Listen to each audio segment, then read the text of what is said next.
ਬਿਸਮਿਲ੍ਲਾਹਿਰਰਹਿਮਾਨਿਰਰਹੀਮ ਤੇ अस्सलाम वालेकुम।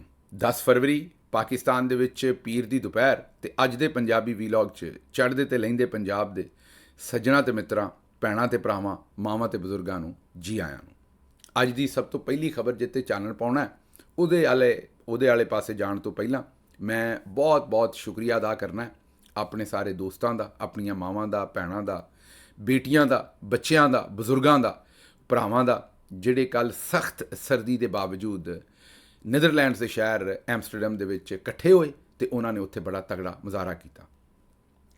ਇਹਦੇ ਵਿੱਚ ਕੁਝ ਦੋਸਤ, ਗਿਣਤੀ ਦੇ ਚੰਦ ਦੋਸਤ, ਮੈਂ ਇਸ ਤੋਂ ਆਖਾਂਗਾ ਬਹੁਤੇ ਲੋਕ ਤਾਂ ਸਾਰੇ ਨੀਦਰਲੈਂਡਸ ਦੇ ਹੀ ਸਨ, ਲੇਕਿਨ ਕੁਝ ਦੋਸਤ ਜਿਹੜੇ ਨੇ ਉਹ ਬੈਲਜੀਅਮ ਤੋਂ ਵੀ ਸਫ਼ਰ ਕਰਕੇ ਆਏ, ਕੁਝ ਦੋਸਤ ਜਿਹੜੇ ਨੇ ਉਹ ਜਰਮਨੀ ਤੋਂ ਵੀ ਤਸ਼ਰੀਫ ਲੈ ਕਰ ਆਏ। ਸਾਡੇ ਇੱਕ ਸਾਬਕ ਜਿਹੜੇ ਸਦਰ ਨੇ ਗਰੀਸ ਦੇ, ਉਹ ਵੀ ਇੱਥੇ ਤਸ਼ਰੀਫ ਲੈ ਕੇ ਆਏ। ਉਹਨਾਂ ਸਾਰੇ ਦੋਸਤਾਂ ਦਾ ਵੀ ਮੈਂ ਸ਼ੁਕਰੀਆ ਅਦਾ ਕਰਨਾ।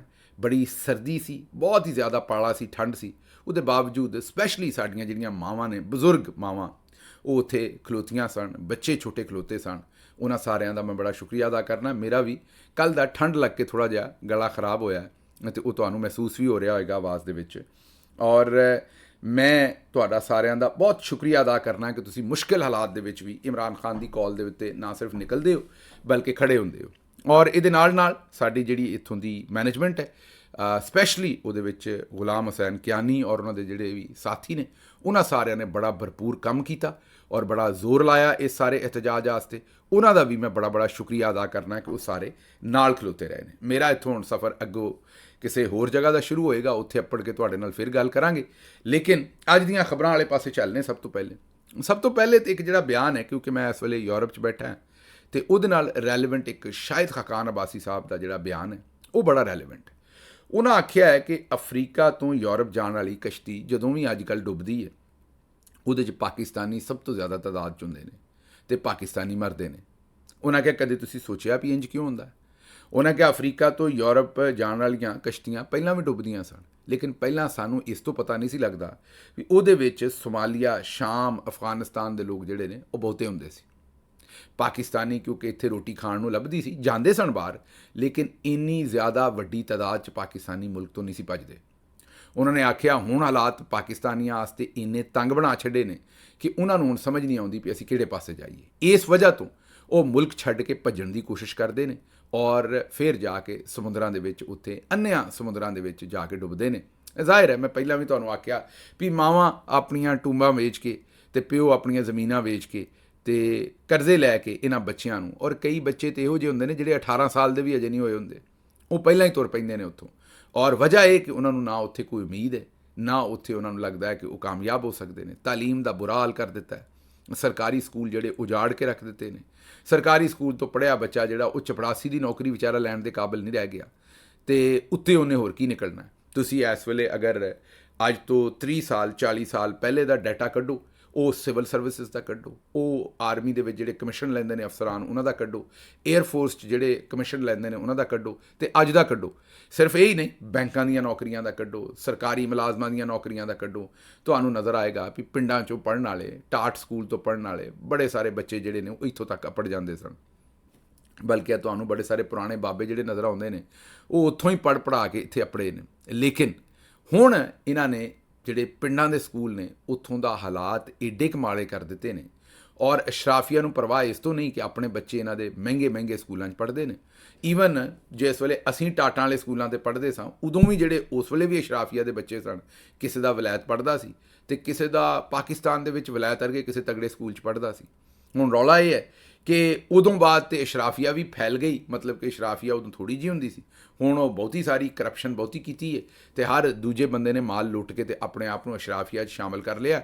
ਹੁਣ ਉਹਨਾਂ ਸਾਰਿਆਂ ਦੇ ਬੱਚਿਆਂ ਦੇ ਪੜ੍ਹਨ ਵਾਸਤੇ ਹੈਗੇ ਨੇ ਪ੍ਰਾਈਵੇਟ ਸਕੂਲ, ਅਤੇ ਜਿਹੜਾ ਸਰਕਾਰੀ ਸਕੂਲ ਹੈ ਉੱਥੋਂ ਦਾ ਬੱਚਾ ਮੈਂ ਤੁਹਾਨੂੰ ਦੱਸ ਦਿੱਤਾ ਹੈ ਕਿ ਉਹਦੀਆਂ ਅੱਖਾਂ ਦੇ ਵਿੱਚ ਨਾ ਕੋਈ ਖਾਬ ਰਹਿ ਗਏ ਨੇ, ਉਹਦੇ ਮੁਸਤਕਬਲ ਦੇ ਅੱਗੇ ਹਨੇਰੇ ਲਿਖ ਦਿੱਤੇ ਗਏ ਨੇ। ਅਤੇ ਜੇ ਉਹ ਵਿਚਾਰਾ ਪੜ੍ਹਾ ਵੀ ਲਵੇ ਅਤੇ ਉਹ ਕਿੰਨੇ ਕੁ ਬੰਦੇ ਨਿਕਲਦੇ ਨੇ। ਮਸਲਨ ਮੈਂ ਤੁਹਾਨੂੰ ਮਿਸਾਲ ਦਿੰਦਾ ਕਿ ਜਿਹੜਾ ਮੇਰੀ ਕਲਾਸ ਸੀ ਉਹਦੇ ਵਿੱਚ 30 ਬੱਚੇ ਸੀ ਅਤੇ 30 ਦੇ ਵਿੱਚੋਂ ਅਸੀਂ ਜੋ ਕੁਝ ਵੀ ਕਰਕੇ ਅੱਗੇ ਪਿੱਛੇ ਹੋ ਕੇ ਯੂਨੀਵਰਸਿਟੀ ਦੀ ਡਿਗਰੀ ਮੇਰਾ ਖਿਆਲ ਹੈ ਮੈਂ ਇਕੱਲਾ ਹੀ ਲੈ ਸਕਿਆ ਸਾਂ। ਉਸ 30 ਮੁੰਡਿਆਂ ਦੀ ਜਮਾਤ ਦੇ ਵਿੱਚੋਂ, ਜਿਹੜੀ ਪ੍ਰਾਇਮਰੀ ਸਕੂਲ ਦੇ ਵਿੱਚੋਂ ਅਸੀਂ 30 ਮੁੰਡੇ ਸ਼ੁਰੂ ਹੋਏ ਸਾਂ। ਸ਼ਾਇਦ ਗ੍ਰੈਜੂਏਸ਼ਨ ਦੀ ਡਿਗਰੀ ਵੀ ਮੈਂ ਇਕੱਲਾ ਹੀ ਲੈ ਸਕਿਆ ਸਾਂ। ਅਤੇ ਤੁਸੀਂ ਆਪ ਵੇਖ ਲਓ, ਇਹਦਾ ਮਤਲਬ ਇਹ ਨਹੀਂ ਕਿ ਮੈਂ ਉਹਨਾਂ ਸਾਰਿਆਂ 'ਚੋਂ ਲਾਇਕ ਸਾਂ। ਬੜੇ ਬੜੇ ਲਾਇਕ ਬੱਚੇ ਸਨ, ਲੇਕਿਨ ਉਹ ਬੱਚੇ ਜਿਹੜੇ ਨੇ ਹਾਲਾਤ ਦੇ ਦਾਰੇ, ਮਜਬੂਰੀਆਂ, ਗੁਰਬਤ ਔਰ ਦੂਜੇ ਪਾਸੇ ਜੋ ਨਾਇਨਸਾਫੀ ਹੈ ਉਹਦਾ ਸ਼ਿਕਾਰ ਹੋ ਗਏ। ਇਹ ਸਿਰਫ ਕੋਈ ਮੇਰੀ ਇੱਕ ਜਮਾਤ ਦੇ 30 ਮੁੰਡਿਆਂ ਦੀ ਗੱਲ ਨਹੀਂ ਹੈ, ਇਹ ਗੱਲ ਹਰ ਘਰ ਦੀ ਹੈ। ਪੰਜਾਬ ਦੇ ਹੋਣ ਜਾਂ KP ਹੋਵੇ ਜਾਂ ਸਿੰਧ ਹੋਵੇ ਜਾਂ ਬਲੂਚਿਸਤਾਨ ਹੋਵੇ, ਹਰ ਘਰ ਦੀ ਕਹਾਣੀ ਹੈ।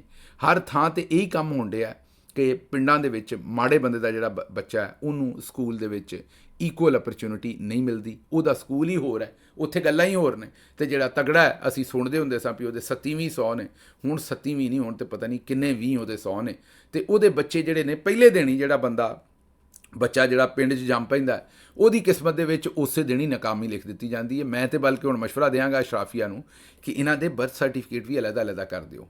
ਜਿਹੜੇ ਹੁਣ ਮਾੜੇ ਘਰਾਂ 'ਚ ਜੰਮਣ, ਉਹਨਾਂ ਦੇ ਬਰਥ ਸਰਟੀਫਿਕੇਟ 'ਤੇ ਲਿਖ ਦਿਓ ਵੀ ਇਹ ਜਿਹੜਾ ਨਾ ਇਹ ਕੌਮ ਹੀ ਹੋਰ ਹੈ ਅਤੇ ਇਹਨਾਂ ਕੋਲੋਂ ਹੋਰ ਕੰਮ ਲੈਣਾ ਹੈ। ਕਿਉਂਕਿ ਹੁਣ ਇਹ ਜਿਹੜੀਆਂ ਨੌਕਰੀਆਂ ਨੇ, ਕਾਮਯਾਬੀ ਹੈ, ਅੱਗੇ ਵਧਣਾ ਹੈ, ਖਾਬ ਵੇਖਣੇ ਨੇ, ਤਰੱਕੀ ਕਰਨੀ ਹੈ, ਚੰਗੀ ਜ਼ਿੰਦਗੀ ਗੁਜ਼ਾਰਨੀ ਹੈ, ਇਹ ਤਾਂ ਅਸ਼ਰਾਫੀਆ ਦੇ ਹੱਥਾਂ 'ਚ ਚਲੀ ਗਈ ਹੈ। ਜਿਹੜਾ ਮਾੜਾ ਬੰਦਾ ਅੱਗੇ ਪੇਟ ਕੱਟ ਕੇ ਬੱਚਿਆਂ ਨੂੰ ਪੜ੍ਹਾ ਕੇ ਕਿਸੇ ਨਾ ਕਿਸੇ ਤਰੀਕੇ ਨਾਲ ਸਾਵਾਂ ਹੋ ਜਾਂਦਾ ਸੀ, ਚਲੋ ਪਹਿਲੀ ਉਮਰ ਸਾਰੀ ਔਖੀ ਲੰਘਦੀ ਸੀ, ਨਿਆਣਿਆਂ ਦਾ ਸੁੱਖ ਵੇਖ ਲੈਂਦਾ ਸੀ, ਇਹਨਾਂ ਨੇ ਉਹਨਾਂ ਦੇ ਕੋਲੋਂ ਉਹ ਵੀ ਖੋਹ ਲਿਆ। ਇੱਕ ਆਇਆ ਸੀ ਇਮਰਾਨ ਖਾਨ, ਜਿਹੜਾ ਗੱਲ ਕਰਦਾ ਸੀ ਯਕਸਾਂ ਨਿਜ਼ਾਮੇ ਤਾਲੀਮ। ਨਾ ਤੁਸੀਂ ਉਸ ਤੋਂ ਪਹਿਲਾਂ ਸੁਣੀ ਸੀ ਗੱਲ, ਨਾਰਿਆਂ 'ਚ ਤਾਂ ਸੁਣੀ ਹੋਏਗੀ, ਪ੍ਰੈਕਟੀਕਲੀ ਕਿਸੇ ਹੁਕਮਰਾਨ ਦੇ ਮੂੰਹ 'ਚੋਂ ਨਹੀਂ ਸੁਣੀ ਹੋਏਗੀ, ਨਾ ਉਹਦੇ ਜਾਣ ਤੋਂ ਬਾਅਦ ਸੁਣੀ ਹੈ। ਅੱਜ ਤੁਸੀਂ ਅਗਰ ਵੇਖੋ ਤਾਂ ਦੋਹਰੇ ਤੁਹਾਡੇ ਸਾਹਮਣੇ ਕੋਈ ਇਹ ਗੱਲਾਂ ਨਹੀਂ ਕਰੇਗਾ। ਹਾਂ, ਮਰੀਮ ਸਾਹਿਬਾ ਸਕੂਲਾਂ ਨੂੰ ਪ੍ਰਾਈਵੇਟ ਕਰਦੀ ਫਿਰਦੀ ਹੈ, ਔਰ ਪਤਾ ਇਹ ਲੱਗਾ ਵੀ 40,000 ਰੁਪਈਆ ਮਹੀਨੇ 'ਤੇ, ਹੁਣ ਅੱਜ ਕੱਲ੍ਹ ਡਰਾਈਵਰ ਨਹੀਂ ਲੱਭਦਾ 40,000 'ਤੇ, ਲੇਕਿਨ 40,000 ਰੁਪਈਆ ਮਹੀਨੇ 'ਤੇ, 40,000 ਅ ਮੰਥ, ਜਿਹੜਾ ਕਿ ਡਾਲਰਾਂ ਦੇ ਵਿੱਚ ਕੋਈ ਮੇਰਾ ਖਿਆਲ ਹੈ ਕਿ $125 ਜਾਂ $250 ਬਣੇਗਾ। ਉਹਨਾਂ ਡਾਲਰਾਂ ਦੇ ਵਿੱਚ ਉਹ ਕਹਿੰਦੇ ਨੇ ਵੀ ਸਕੂਲ ਦਾ ਟੀਚਰ ਰੱਖਣਾ, ਅਤੇ ਉਹਦੀ ਜਿਹੜੀ ਮੁੱਦਤ ਮੁਲਾਜ਼ਮਤ ਹੈ ਉਹ 4 ਮਹੀਨੇ ਹੋਣੀ ਹੈ। ਕਿੰਨੀ? 4 ਮਹੀਨੇ। 4 ਮਹੀਨੇ ਤੋਂ ਬਾਅਦ ਫਿਰ ਉਹਨੂੰ ਅਗਲੇ 4 ਮਹੀਨੇ ਵਾਸਤੇ, ਫਿਰ 4 ਮਹੀਨੇ ਵਾਸਤੇ, ਮਤਲਬ 4-4 ਮਹੀਨੇ ਦਾ ਕੌਂਟਰੈਕਟ ਦੇਵਾਂਗੇ, ਅਤੇ ਜਿਹੜਾ ਪਸੰਦ ਆਏਗਾ ਉਹਨੂੰ ਕੌਂਟਰੈਕਟ ਦੇਣਗੇ, ਜਿਹੜਾ ਪਸੰਦ ਆਏਗਾ ਉਹਨੂੰ ਨਹੀਂ ਦੇਣਗੇ। ਹੁਣ ਇਹ ਕੌਣ ਹੋਣਗੇ? ਇਹ ਉਹੀ ਹੋਣਗੇ ਜਿਹੜੇ ਨੂਨ ਲੀਗ ਦੇ ਉੱਥੇ ਗਮਾਸ਼ਤਿਆਂ ਦੇ ਆਪਣੇ ਬੰਦੇ ਹੋਣਗੇ, ਉਹਨਾਂ ਨੂੰ ਲੈਟਰ ਦੇ ਛੱਡਣਗੇ, ਸਕੂਲਾਂ 'ਚ ਪੜ੍ਹਾਉਣਗੇ ਜਾਂ ਨਹੀਂ ਪੜ੍ਹਾਉਣਗੇ, ਕਿੰਨੇ ਪੁੱਛ ਲੈਣਾ। ਅਤੇ ਇਸੇ ਤਰੀਕੇ ਨਾਲ ਗਰੀਬ ਦਾ ਜਿਹੜਾ ਬੱਚਾ ਉਹਦਾ ਮੁਸਤਕਬਲ ਹੋਰ ਉੱਜੜ ਜਾਏਗਾ।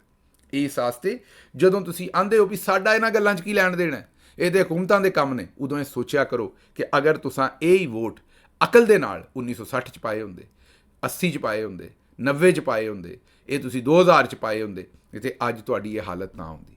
ਜਦੋਂ ਵੋਟ ਪਾਉਂਦੇ ਹੋ, ਬਿਹਤਰ ਲੋਕਾਂ ਨੂੰ ਵੋਟ ਪਾਓ, ਬਿਹਤਰ ਲੀਡਰ ਨੂੰ ਵੋਟ ਪਾਓ, ਤਾਂ ਕਿ ਉਹ ਤੁਹਾਡੇ ਜਿਹੜੇ ਮਾਮਲਾਤ ਨੇ ਉਹਨਾਂ ਨੂੰ ਦੇਖ ਸਕੇ। ਇਸ ਵੇਲੇ ਤਾਂ ਖੈਰ ਬੜਾ ਸ਼ਊਰ ਹੈ, ਆਵਾਮ ਨੇ ਵੋਟ ਪਾਏ ਵੀ ਨੇ ਅਤੇ ਆਵਾਮ ਨਾਲ ਖਲੋਤੀ ਵੀ ਹੈ। ਅੱਛਾ ਜੀ, ਅਗਲੀ ਖਬਰ ਜਿਹੜੀ ਹੈ ਉਹ ਸੀਨੀਅਰ ਸਾਫੀ ਮੁਜੀਬੁਰ ਰਹਿਮਾਨ ਸ਼ਾਮੀ ਸਾਹਿਬ ਦਾ ਦਾਵਾ ਹੈ। ਉਹਨਾਂ ਆਖਿਆ ਵੀ ਭੁੱਟੋ ਸਾਹਿਬ ਨੇ ਮਾਰਸ਼ਾਅੱਲਾ ਆਪ ਲਵਾਇਆ ਸੀ ਅਤੇ ਆਪਣੇ ਡੈਥ ਵਾਰੰਟ ਦੇ ਉੱਤੇ ਆਪ ਸਾਈਨ ਕੀਤੇ ਸਨ। ਆਂਦੇ ਹੋਏ ਨੇ ਕਿ ਜਿਸ ਵੇਲੇ ਜ਼ੁਲਫਕਾਰ ਅਲੀ ਭੁੱਟੋ ਸਾਹਿਬ ਨੇ ਜਨਰਲ ਜ਼ਿਆ ਨੂੰ, ਪਹਿਲਾਂ ਤਾਂ ਸਾਰਿਆਂ ਨੂੰ ਪਤਾ ਹੈ ਕਿ ਆਊਟ ਆਫ ਟਰਨ ਉਹਨਾਂ ਨੂੰ ਆਰਮੀ ਚੀਫ ਬਣਾਇਆ ਸੀ, ਉਸ ਤੋਂ ਬਾਅਦ ਉਹਨਾਂ ਜਨਰਲ ਜ਼ਿਆ ਨੂੰ ਆਖਿਆ ਵੀ ਅਗਰ PNA ਦੀ ਜਿਹੜੀ ਉਹਨਾਂ ਦੀ ਕੋਲੀਸ਼ਨ ਹੈ, ਜਿਹੜੀ ਉਹਨਾਂ ਦੀ ਕੋਲੀਸ਼ਨ ਸੀ, ਮਤਲਬ ਕਿ ਉਹਨਾਂ ਨੇ ਇਕੱਠ ਕਰਕੇ ਇਲੈਕਸ਼ਨ ਲੜ ਰਹੇ ਸਨ, ਉਹਨਾਂ ਦੀ ਅਗਰ ਉਹ ਇਕੱਠ ਇਲੈਕਸ਼ਨ ਜਿੱਤ ਜਾਏ PNA, ਅਤੇ ਫਿਰ ਮਾਰਸ਼ਾਅੱਲਾ ਲਾ ਦੇਂ। ਮੀਨ ਕਿ ਅਗਰ ਭੁੱਟੋ ਸਾਹਿਬ ਨੇ ਕਿਹਾ ਮੇਰੀ ਜਮਾਤ ਹਾਰ ਗਈ ਤਾਂ ਤੁਸੀਂ ਮਾਰਸ਼ਾਅੱਲਾ ਲਾ ਲੈਣਾ। ਉਹਨਾਂ ਆਖਿਆ ਕਿ ਉਸ ਤੋਂ ਬਾਅਦ ਭੁੱਟੋ ਸਾਹਿਬ ਇਲੈਕਸ਼ਨ ਜਿੱਤ ਲਿਆ ਆਪ, ਲੇਕਿਨ ਉਦੋਂ ਤੱਕ ਜ਼ਿਆਉਲ ਹਕ ਸਾਹਿਬ ਉਸ ਖਾਬ ਨੂੰ ਵੇਖ ਚੁੱਕੇ ਸਨ ਅਤੇ ਸੀਰੀਅਸ ਲੈ ਚੁੱਕੇ ਸਨ। ਉਹਨਾਂ ਫਿਰ ਨਾ ਸਿਰਫ ਮਾਰਸ਼ਾਅੱਲਾ ਲਾਇਆ, ਬਲਕਿ ਉਹਨਾਂ ਭੁੱਟੋ ਸਾਹਿਬ ਨੂੰ ਫਾਂਸੀ ਵੀ ਦਿੱਤੀ। ਇਹ ਸਾਡੇ ਉਹ ਅਨਫੋਰਚੂਨੇਟਲੀ ਇਜਤਮਾਈ ਰਵੱਈਏ ਨੇ। ਮੈਂ ਬਾਰ-ਬਾਰ ਤੁਹਾਨੂੰ ਆਉਣਾ ਵੀ ਅਸੀਂ ਅਸੂਲਾਂ ਦੀ, ਅਸੀਂ ਜਮਹੂਰੀਅਤ ਦੀ, ਅਸੀਂ ਇਨਸਾਫ ਦੀ, ਅਸੀਂ ਕਰਪਸ਼ਨ ਦੀ ਗੱਲ ਉਦੋਂ ਕਰਦੇ ਹਾਂ ਜਦੋਂ ਕੋਈ ਹੋਰ ਅੱਗੇ ਸਾਹਮਣੇ ਹੋਵੇ, ਲੇਕਿਨ ਜਦੋਂ ਸਾਡੀ ਆਪਣੀ ਜ਼ਾਤ ਹੋਵੇ ਤਾਂ ਉਦੋਂ ਅਸੀਂ ਰੱਜ ਕੇ ਸਾਰੇ ਕੰਮ ਕਰਨਾ ਚਾਹੁੰਦੇ, ਔਰ ਅਸੀਂ ਜਿੰਨੀ ਵੱਧ ਤੋਂ ਵੱਧ ਤਾਕਤ ਹਾਸਲ ਕਰ ਸਕੀਏ ਅਸੀਂ ਉਹਦੇ ਭੁੱਖੇ ਹੁੰਦੇ। ਇਸ ਵਾਸਤੇ ਮੈਂ ਸਿਰਫ ਇਹੀ ਕਹਾਂਗਾ ਤੁਹਾਨੂੰ ਕਿ ਤੁਸੀਂ ਇਹਨਾਂ ਗੱਲਾਂ ਦੇ ਵਿੱਚ ਅੱਜ ਵੀ ਇਹ ਵੇਖ ਸਕਦੇ ਹੋ ਕਿ ਜਿਹੜੀ ਨੂਨ ਲੀਗ ਦੀ ਗਵਰਨਮੈਂਟ ਅੱਜ ਤੁਹਾਡੇ ਸਾਹਮਣੇ ਬੈਠੀ ਹੈ, ਉਹਦਾ ਵੀ ਇਹੀ ਕੰਮ ਹੈ। ਉਹ ਵੀ ਕੋਈ ਇਸ ਕੰਮ ਤੋਂ ਗਾਂਹ ਜਾਂ ਪਿਛਾਂਹ ਨਹੀਂ ਮੁੜਨਾ ਚਾਹੁੰਦੀ। ਉਹ ਵੀ ਇਹੀ ਚਾਹੁੰਦੀ ਹੈ ਕਿ ਬਸ ਸਾਨੂੰ ਵਾਰੀ ਲੱਭੀ ਰਵੇ ਅਤੇ ਭਾਵੇਂ ਮੁਲਕ ਪੂਰੇ ਦਾ ਪੂਰਾ ਉੱਜੜ ਜਾਏ। ਉਹਨਾਂ ਨੇ ਆਪਣੀ ਇਕਤਦਾਰ ਨੂੰ ਲੰਮਾ ਕਰਨ ਵਾਸਤੇ ਅਦਾਲਤਾਂ 'ਤੇ ਕਬਜ਼ਾ ਕਰਾਇਆ ਹੈ। ਉਹਨਾਂ ਅਦਾਲਤਾਂ 'ਤੇ ਕਬਜ਼ਾ ਕੀ, ਅਦਾਲਤਾਂ ਦੀ ਜੋੜੀ ਠੋਕ ਕੇ ਰੱਖ ਦਿੱਤੀ ਹੈ, ਮੰਜੀ ਪੀੜੀ ਤੋੜ ਕੇ ਰੱਖ ਦਿੱਤੀ ਹੈ। ਠੋਕਣੀ ਕੀ ਸੀ? ਉਹਨਾਂ ਅਦਾਲਤਾਂ ਦੇ ਪੱਲੇ ਕੋਈ ਸ਼ੈ ਨਹੀਂ ਛੱਡੀ, ਸਟਰਕਚਰ ਹੀ ਤਬਾਹ ਕਰ ਦਿੱਤਾ ਸੁਪਰੀਮ ਕੋਰਟ ਦਾ ਔਰ ਦੂਜੀਆਂ ਅਦਾਲਤਾਂ ਦਾ। ਅੱਛਾ, ਹੁਣ ਉੱਥੇ ਅਗਰ ਮੈਂ ਇਹ ਕਹਾਂ ਕਿ ਇਹ ਸਟੈਬਲਿਸ਼ਮੈਂਟ ਨੇ ਕੀਤਾ ਹੈ ਤੇ ਜਾਂ ਮੈਂ ਤੁਹਾਨੂੰ ਆਖਾਂ ਵੀ ਇਹ ਨੂਨ ਲੀਗ ਨੇ ਕੀਤਾ ਹੈ, ਤੇ ਇਸ ਤੋਂ ਵੱਡੀ ਮੁਨਾਫਕਤ ਹੋਰ ਕੋਈ ਨਹੀਂ ਹੋਏਗੀ।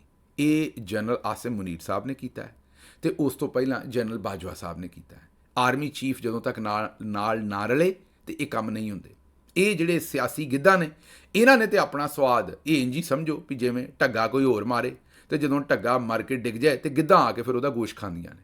ਇਹ ਉਹ ਗਿੱਧਾਂ ਨੇ ਗੋਸ਼ਤ ਖਾਣ ਵਾਲੀਆਂ, ਲੇਕਿਨ ਇਹ ਢੱਗਾ, ਇਹ ਬੌਲਦ ਕਿਸੇ ਹੋਰ ਨੇ ਮਾਰਿਆ। ਔਰ ਇਹ ਕਿੰਨੇ ਮਾਰਿਆ? ਇਹ ਆਰਮੀ ਚੀਫ ਜਨਰਲ ਬਾਜਵਾ ਸਾਹਿਬ ਨੇ ਪਹਿਲੇ, ਤੇ ਹੁਣ ਆਸਿਮ ਮੁਨੀਰ ਸਾਹਿਬ ਨੇ ਮਾਰਿਆ। ਇਹ ਜੋ ਕੁਝ ਵੀ ਕੌਮ ਦੇ ਨਾਲ ਹੋ ਰਿਹਾ ਹੈ ਪਹਿਲਾਂ ਵੀ ਤੇ ਅੱਜ ਵੀ, ਇਹ ਜਿਹੜੀ ਕਰਪਸ਼ਨ ਹੁੰਦੀ ਹੈ ਇਹ ਉਹਨਾਂ ਦੇ ਆਸ਼ੀਰਵਾਦ ਤੋਂ ਬਗੈਰ ਨਹੀਂ ਹੁੰਦੀ। ਜੋ ਸਰਕਾਰੀ ਸਕੂਲਾਂ ਦੀ ਸੂਰਤ ਹਾਲ ਦੱਸੀ ਹੈ, ਉਹ ਆਉਂਦੇ ਨੇ ਜੀ ਅਸੀਂ ਵੇਖੋ ਆਪਣੀ ਫੌਜ ਦੇ ਸਕੂਲ ਬੜੇ ਜ਼ਬਰਦਸਤ ਕੀਤੇ ਨੇ ਤੇ ਤੁਸੀਂ ਆਪਣੇ ਕਿਉਂ ਨਹੀਂ ਕਰਦੇ? ਉਹਦੀ ਵਜ੍ਹਾ ਹੈ ਵੀ ਤੁਸੀਂ ਸਾਨੂੰ ਹੁਕਮਰਾਨ ਜੋ ਇਹੋ ਜਿਹੇ ਦਿੰਦੇ ਜੇ। ਤੁਸੀਂ ਸਾਨੂੰ ਨਵਾਜ਼ ਸ਼ਰੀਫ ਸਾਹਿਬ ਦਿੱਤੇ ਤੇ ਨਵਾਜ਼ ਸ਼ਰੀਫ ਸਾਹਿਬ ਤੁਹਾਡੀ ਪਨੀਰੀ 'ਚ ਲੱਗੇ, ਉਹ ਤੁਸੀਂ ਖੜੇ ਕੀਤੇ, ਤੇ ਨਵਾਜ਼ ਸ਼ਰੀਫ ਸਾਹਿਬ ਜਿਸ ਵੇਲੇ ਆ ਗਏ ਤੇ ਉਸ ਵੇਲੇ ਉਹਨਾਂ ਨੇ ਹਾਜੀ ਮੁਹੰਮਦ ਬੂਟਾ ਮਰਹੂਮ, ਜੀ ਹਾਂ ਹਾਜੀ ਮੁਹੰਮਦ ਬੂਟਾ ਮਰਹੂਮ, ਅੱਲਾ ਉਹਨਾਂ ਦੀ ਮਗਫਰਤ ਕਰੇ, ਮੁਲਤਾਨ ਤੋਂ ਸਨ, ਉਹਨਾਂ ਨੇ ਆਪਣੇ ਵਜ਼ੀਰੇ ਤਾਲੀਮ ਲਾਏ, ਉਹ ਅੰਗੂਠਾ ਛਾਪ ਸਨ, ਉਹ ਆਪ ਪੜ੍ਹੇ ਲਿਖੇ ਨਹੀਂ ਸਨ।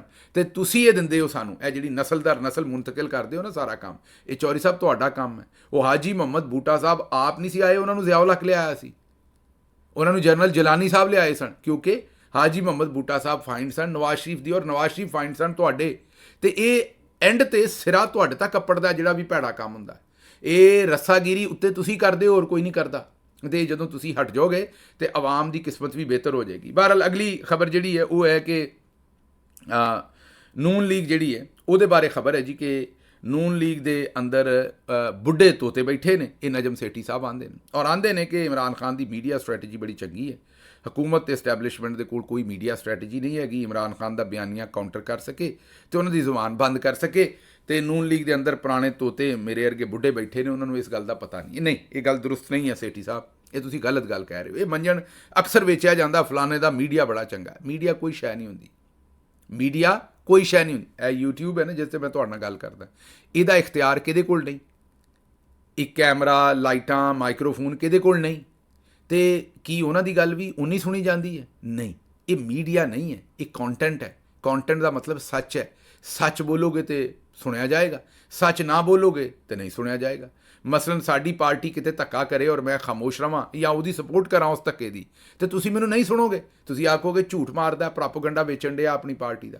ਲੇਕਿਨ ਅਗਰ ਕਿਤੇ ਗਲਤ ਹੋਵੇ, ਫਾਰ ਐਗਜ਼ਾਮਪਲ ਮਾਨਸੇਰਾ ਦੇ ਵਿੱਚ ਪੁਰਾਣੇ ਜਾਂ ਨਵੇਂ ਪੀਕਾ ਕਾਨੂੰਨ ਦੇ ਤਹਿਤ ਗ੍ਰਿਫਤਾਰੀ ਹੋਵੇ ਔਰ ਮੈਂ ਆਖਾਂ ਇਹ ਗਲਤ ਹੋਇਆ, ਅਗਰ ਅਸੀਂ ਪੀਕਾ ਕਾਨੂੰਨ ਨੂੰ ਪੂਰੇ ਮੁਲਕ ਦੇ ਵਿੱਚ ਗਲਤ ਆਖਦੇ ਤੇ ਅਸੀਂ KP 'ਚ ਵੀ ਉਹਨੂੰ ਗਲਤ ਆਖਣਾ ਅਗਰ ਉੱਤੇ ਗ੍ਰਿਫਤਾਰੀ ਹੋਵੇ, ਤੇ ਤੁਹਾਨੂੰ ਇਹ ਗੱਲ ਚੰਗੀ ਲੱਗੇਗੀ ਕਿ ਮੁਨਾਸਬ ਗੱਲ ਹੋਣ ਡਈ। ਲੇਕਿਨ ਅਗਰ ਮੈਂ ਝਪੀਟ ਵੱਟੀ ਰੱਖਾਂ, ਚੁੱਪ ਰਵਾਂ, ਤੇ ਫਿਰ ਤੁਸੀਂ ਆਖੋਗੇ ਵੀ ਇਹ ਕੁੱਤੀ ਚੋਰਾਂ ਨਾਲ ਰਲੀ ਏ, ਇਹਦੀ ਗੱਲ ਦਾ ਸੁਣਨ ਦਾ ਫਾਇਦਾ ਕੋਈ ਨਹੀਂ। ਤੇ ਜਿੱਥੇ ਜਿੱਥੇ ਕੁੱਤੀਆਂ ਚੋਰਾਂ ਨਾਲ ਰਲੀਆਂ ਨੇ ਉੱਥੇ ਉੱਥੇ ਤੁਸੀਂ ਗੱਲ ਨਹੀਂ ਸੁਣਦੇ। ਇਹ ਇੱਕ ਮੈਟਾਫੋਰਿਕਲੀ ਗੱਲ ਹੋਣ ਡਈ ਹੈ। ਇਹ ਕੋਈ ਹੁਣ ਕਿਸੇ ਨੂੰ ਕੁੱਤਾ ਜਾਂ ਕੁੱਤੀ ਨਾ ਸਮਝ ਲੈਣ ਕੋਈ ਔਰ ਨਵਾਂ ਨਾ ਮੇਰੇ ਲਈ ਮੁਸੀਬਤ ਬਣਾ ਦਿਓ ਵੀ ਫਲਾਣੇ ਨੂੰ ਗਾਲ ਦਿੱਤੀ ਹੈ। ਤੇ ਇਹ ਮੈਂ ਸਿਰਫ ਇੱਕ ਪੰਜਾਬੀ ਦਾ ਮੁਹਾਵਰਾ ਤੁਹਾਡੇ ਸਾਹਮਣੇ ਜਿਹੜਾ ਉਹ ਰੱਖਿਆ।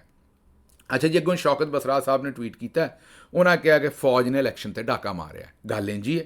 ਉਹਨਾਂ ਕਿਹਾ ਕਿ ਇਮਰਾਨ ਖਾਨ 500 ਦਿਨ ਤੋਂ ਜਿਹੜਾ ਉਹ ਜੇਲ੍ਹ 'ਚ ਨਾਹਕ ਕੈਦ ਹੈ ਔਰ ਡਾਕਾ ਜਿਹੜਾ ਹੈ ਉਹ ਇਲੈਕਸ਼ਨ ਦੇ ਉੱਤੇ ਫੌਜ ਨੇ ਮਾਰਿਆ ਤੇ ਫਾਰਮ 47 ਦੇ ਨਾਲ ਇਹ ਜਿਹੜੇ ਨਮੂਨੇ ਨੇ ਸਾਡੇ ਉੱਤੇ ਸਾਬਤ ਕਰ ਦਿੱਤੇ ਨੇ। ਅੱਗੋਂ ਰਾਜਾ ਅਲਾਮਾ ਰਾਜਾ ਨਾਸਰ ਅਬਾਸ ਸਾਹਿਬ ਨੇ ਆਖਿਆ ਵੀ ਹਾਰੇਗਾ ਉਹੀ ਜਿਹੜਾ ਥੱਕੇਗਾ। ਇਮਰਾਨ ਖਾਨ ਥੱਕਣ ਨਹੀਂ ਰਿਹਾ, ਇਸ ਲਈ ਉਹਨੇ ਹਾਰਨਾ ਨਹੀਂ ਹੈ ਔਰ ਉਹਨੇ ਗਾਂ ਤੁਰਿਆ ਰਹਿਣਾ। ਅੱਛਾ ਜੀ, ਅੱਗੋਂ ਰਾਇਨ ਗ੍ਰਿਮ ਸਾਹਿਬ ਜਿਹੜੇ ਨੇ ਅਮਰੀਕਾ ਤੋਂ, ਉਹਨਾਂ ਨੇ ਖਬਰ ਦਿੱਤੀ। ਉਹਨਾਂ ਆਖਿਆ ਵੀ USAID ਨੇ ਪਾਕਿਸਤਾਨ ਦੇ ਇਲੈਕਸ਼ਨ ਕਮਿਸ਼ਨ ਨੂੰ $15 ਮਿਲੀਅਨ ਗਾਲਬਨ ਜਿਹੜੀ ਅਮਦਾਦ ਕੀਤੀ। ਉਹਨਾਂ ਕਿਹਾ ਬੜੀ ਹੈਰਾਨਕੁਨ ਗੱਲ ਸੀ, ਪੂਰੀ ਦੁਨੀਆ ਨੂੰ ਪਤਾ ਸੀ ਵੀ ਇਹ ਜਿਹੜਾ 2024 ਦਾ ਇਲੈਕਸ਼ਨ ਹੈ ਇਹ ਆਰਮੀ ਮੈਨੇਜ ਕਰ ਰਹੀ ਹੈ ਔਰ ਲੁੱਟਣ ਦੀ ਵੀ ਉਹ ਸਾਰੀ ਉਸ ਤੋਂ ਪਹਿਲਾਂ ਸਾਲ ਤੋਂ ਪੂਰੀ 1.5 ਸਾਲ ਤੋਂ ਪਲੈਨਿੰਗ ਸਾਰਿਆਂ ਦੇ ਸਾਹਮਣੇ ਸੀ। ਉਹਨਾਂ ਕਿਹਾ ਇਹੋ ਜਿਹੇ ਗੰਦੇ ਇਲੈਕਸ਼ਨ ਨੂੰ ਅਮਰੀਕਾ ਵੱਲੋਂ USAID $15 ਮਿਲੀਅਨ ਦੇਵੇ ਤਾਂ ਜ਼ਾਹਿਰ ਹੈ ਇਹਦੇ ਵਿੱਚ ਫਿਰ ਅਮਰੀਕਾ ਨੇ ਵੀ ਇਸ ਡਾਕੇ ਦੇ ਵਿੱਚ ਹਿੱਸਾ ਪਾਇਆ। ਤੇ ਉਹਨਾਂ ਕਿਹਾ ਹੁਣ ਜਿਹੜੀ ਪਾਕਿਸਤਾਨ 'ਚ ਜਿਹੋ ਜਿਹੀ ਵੀ ਇਸ ਵੇਲੇ ਮਾਮਲਾਤ ਬਣੇ ਨੇ ਉਹਦੇ 'ਚ ਅਮਰੀਕਾ ਦਾ ਪੈਸਾ ਵੀ ਲੱਗਾ, ਹੱਥ ਵੀ ਹੈ, ਤੇ ਅਮਰੀਕਾ ਨੇ ਇਹ ਖਰੀਦਿਆ ਸਾਰਾ ਕੁਝ, ਮਤਲਬ ਕਿ ਪੈਸੇ ਦੇ ਕੇ ਇਹ ਕੰਮ ਸਾਰਾ ਅਪਣਾਇਆ। ਜ਼ਾਹਿਰ ਹੈ ਉੱਥੇ ਸਦਰ ਬਾਈਡਨ ਦੀ ਜਿਹੜੀ ਹਕੂਮਤ ਸੀ ਉਹ ਬਾਈਡਨ ਐਡਮਿਨਿਸਟ੍ਰੇਸ਼ਨ ਦਾ ਇਹੀ ਤਰੀਕਾ ਵਾਰਦਾਤ ਵੀ ਸੀ ਤੇ ਇਹੀ ਉਹ ਕੰਮ ਕਰਦੇ ਸਨ। ਹੁਣ ਵੇਖਦੇ ਹਾਂ ਜਿਹੜੀ ਅੱਗੋਂ ਹਕੂਮਤ ਆਈ ਹੈ ਉਹ ਕੀ ਕਰਦੀ ਹੈ, ਕਿਉਂਕਿ ਸਦਰ ਟਰੰਪ ਜਿਹੜੇ ਨੇ ਉਹਨਾਂ ਨੇ ਤੇ ਬਿਲਕੁਲ ਹੀ ਇਸ ਵੇਲੇ ਜਿਹੜਾ US ਏਡ ਵਗੈਰਾ ਨੂੰ ਬੰਦ ਕਰਨ ਦਾ ਫੈਸਲਾ ਕੀਤਾ ਉਹ ਵੇਖਨੇ ਕਿਸ ਪਾਸੇ ਜਾਂਦੇ। ਆਖਰੀ ਖਬਰ ਤੁਹਾਡੇ ਸਾਹਮਣੇ ਰੱਖਦੇ ਹਾਂ। ਲਾਹੌਰ 'ਚ ਬਾਵਰਦੀ ਪੁਲਿਸ ਅਹਿਲਕਾਰ ਨੇ ਬੇਕਾਰੀ ਖਾਤੂਨ ਨੂੰ ਜ਼ਿਆਦਤੀ ਦਾ ਨਿਸ਼ਾਨਾ ਬਣਾਇਆ, ਉਹਦੀ ਅਸਮਤਦਰੀ ਕੀਤੀ, ਉਹਦੀ ਇੱਜ਼ਤ ਲੁੱਟੀ ਤੇ ਕੋਲ ਖਲੋਤੇ ਬੰਦੇ ਨੇ ਮੋਬਾਈਲ ਦੇ ਉੱਤੇ ਫਿਲਮ ਬਣਾਉਣ ਦੀ ਕੋਸ਼ਿਸ਼ ਕੀਤੀ ਤੇ ਪੁਲਿਸ ਵਾਲੇ ਨੇ ਉਹਨੂੰ ਗੋਲੀ ਇਹ ਜੇ ਕੰਮ। ਤੇ ਮੈਂ ਇਹ ਖਬਰ ਜ਼ਾਹਿਰ ਹੈ ਮਾਂ ਦੀ ਹਕੂਮਤ ਹੈ ਤੇ ਉੱਥੋਂ ਦੀ ਪੁਲਿਸ ਹੈ, ਲੇਕਿਨ ਨਾਲ ਮੈਂ ਪਾਕਿਸਤਾਨ ਤਹਿਰੀਕ ਇਨਸਾਫ ਦੀ ਪੰਜਾਬ ਦੀ ਕਿਆਦਤ ਤੇ ਨਾਲ ਪੰਜਾਬ ਅਸੈਂਬਲੀ ਦੇ ਵਿੱਚ ਮੌਜੂਦ ਲੋਕਾਂ ਨੂੰ ਇਹ ਕਹਾਂਗਾ ਕਿ ਮਿਹਰਬਾਨੀ ਕਰੋ ਤੇ ਇਹਦੇ ਤੇ ਇhtਜਾਜ ਕਰੋ, ਅਸੈਂਬਲੀ 'ਚ ਇhtਜਾਜ ਕਰੋ, ਹੋਰ ਕੁਝ ਨਹੀਂ ਕਰ ਸਕਦੇ। ਤੇ ਇਸੇ ਤਰੀਕੇ ਨਾਲ ਕੋਟ ਅੱਧੂ ਦੇ ਵਿੱਚ ਮੁਕਾਮੀ ਲੀਡਰ ਜਿਹੜਾ ਯਾਸਰ ਮਾਨ, ਉਹਨੂੰ ਵੀ ਪੁਲਿਸ ਨੇ ਕਤਲ ਕੀਤਾ, ਉੱਥੇ ਵੀ ਇhtਜਾਜ 'ਤੇ ਸ਼ਾਮਲ ਹੋਵੋ। ਇਹ ਮੇਰੀ ਤੁਹਾਨੂੰ ਦੋਵਾਂ ਜਗ੍ਹਾ ਤੇ ਤੁਹਾਡੇ ਕੋਲ ਰਿਕੁਐਸਟ ਹੈ। ਮੈਨੂੰ ਦਿਓ ਇੱਥੋਂ ਹੁਣ ਇਜਾਜ਼ਤ ਤੇ ਰੱਬ ਰੱਖਾ।